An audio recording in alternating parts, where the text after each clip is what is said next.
ఆ నిత్య రాజ్యమును మనకు అనుగ్రహించుటకే ఆయనకు అన్యాయపు తీర్పు తీర్చారు, అపహసించారు, గేలి చేశారు, నవ్వారు, తలకు ముళ్ళ కిరీటం పెట్టారు. కొరడాలతో ఆయన సుందరమైన దేహాన్ని కొడుతుంటే రక్తము ఏరులై పారింది, శరీరం చీల్చబడింది, దున్నబడింది. వదకు తేబడిన గొర్రెపిల్ల వలె మౌనముగా ఆ శిక్ష యావత్తు భరించారు.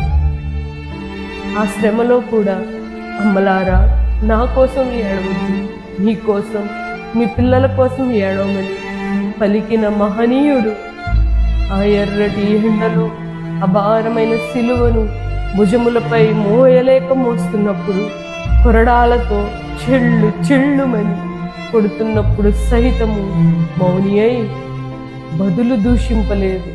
తన వస్త్రములు లాగి హేళన చేసి చీట్లు వేశారు. ఆయన శ్రమను చూసి అపహసించారు.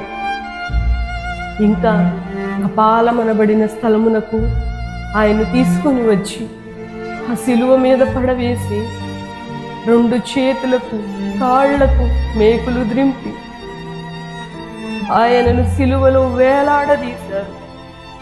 ఇంకా ఆయన బ్రతికి ఉన్నాడో లేదో అని చివరిగా ప్రక్కలో బల్లెముతో ఆయన్ను పొడిచి చంపేశారు. అసలు ఇంత గొప్ప త్యాగం ఎవరి కోసం? నీ కోసమే కదా, అది నా కోసమే కదా. ఆయన మరణించవలసి వచ్చింది, ఆయన మరణించవలసి వచ్చినది నీ కోసమే కదా, నా కోసమే కదా ఆయన మరణించవలసి వచ్చినది. ఆ సిలువలో ఆ త్యాగమును భరించవలసి వచ్చినది